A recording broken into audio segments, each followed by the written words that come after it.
ایک ایک گناہ ایسا ہے کہ آدمی اگر اس میں پڑ جاتا ہے چھوڑتا نہیں ہے تو وہ اس کو شقی بنا دیتا ہے کبھی. تو اس لیے کسی بھی گناہ کی نفس کی ایسی رعایت نہیں کرنی کہ کسی بھی گناہ کو معمولی سمجھ کے کرتا رہے. یہ چیز انسان کو شقاوت میں مبتلا کر دیتی ہے.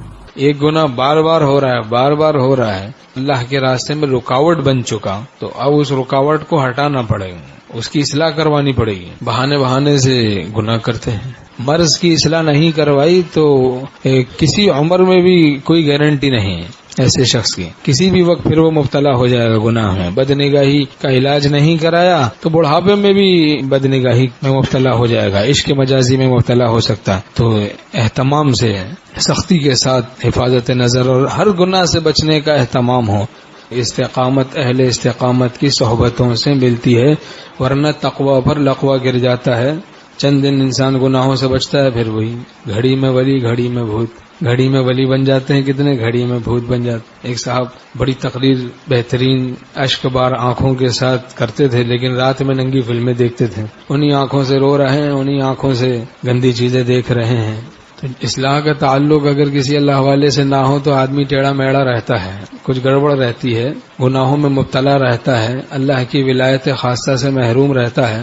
امراض ہوتے ہیں، اصلاح نہیں ہم کروائیں گے تو وہ بڑھتے جائیں گے، وہ بڑھتے جاتے ہیں. کینہ ہے، اصلاح نہیں کروا رہے، بڑھتا جا رہا ہے. بغض ہے، اصلاح نہیں کروا رہے، بڑھتا جا رہا ہے.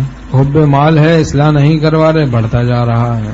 بے ادبی کا مرض ہے، اصلاح نہیں کروا رہے، بڑھتا جا رہا ہے. تو وہ بے ادبی بڑھتے بڑھتے پھر بہت بڑھ جاتا ہے مرض، یہاں تک کہ خدا سے لڑ پڑتا ہے بندہ. اب اللہ میاں سے لڑ پڑا، شیطان مردود بن گیا. تکبر اصلاح نہ کروائے تو بڑھتا جاتا ہے مرض. اللہ پناہ میں رکھے.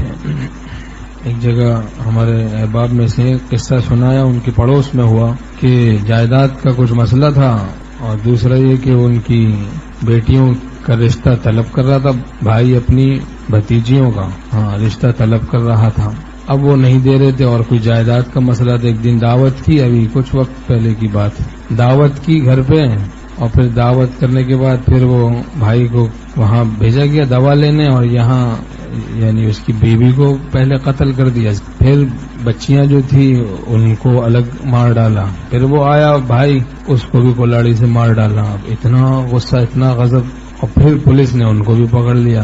اب وہ زمین تو کسی کی بھی نہیں رہی نا، اب وہ بھی جیل میں ہے جناب، ان کو بھی پھانسی ہو جائے گی. اب وہ جس زمین کے چکر میں لڑائی جھگڑے فساد، زن زر زمین، یہ ہے، اسی کے چکر میں جھگڑے فساد اکثر ہوتے ہیں. تو دنیا میں رہ جاتی ہے.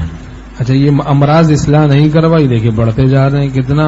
ورنہ تھوڑا بہت غصہ ہوتا ہے تو آدمی دو چار چلو بول کے ٹھنڈا ہو جاتا ہے دل.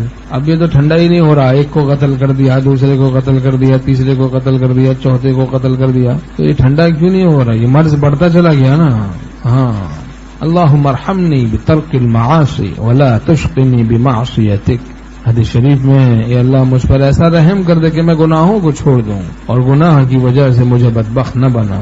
شقی جب آدمی ہو جاتا ہے، بدبخت گناہوں کو اوڑھنا بچھونا بناتا ہے، تو پھر بدبختی اس کو پکڑ لیتی ہے، شقاوت پکڑ لیتی ہے. اللہ کی یاد کو اوڑھنا بچھونا بناتا ہے، سعادت پکڑ لیتی ہے، سعادت جذب پکڑ لیتا ہے. اللہ یجتبی الیہ من یشاء، اللہ جس کو چاہتا ہے اپنی طرف کھینچ لیتا ہے، اور جو اس سے لو لگاتا ہے اس کو بھی خدا ہدایت عطا کر دیتا ہے. وَيَهْدِي إِلَيْهِ مَن يُنِيبُ.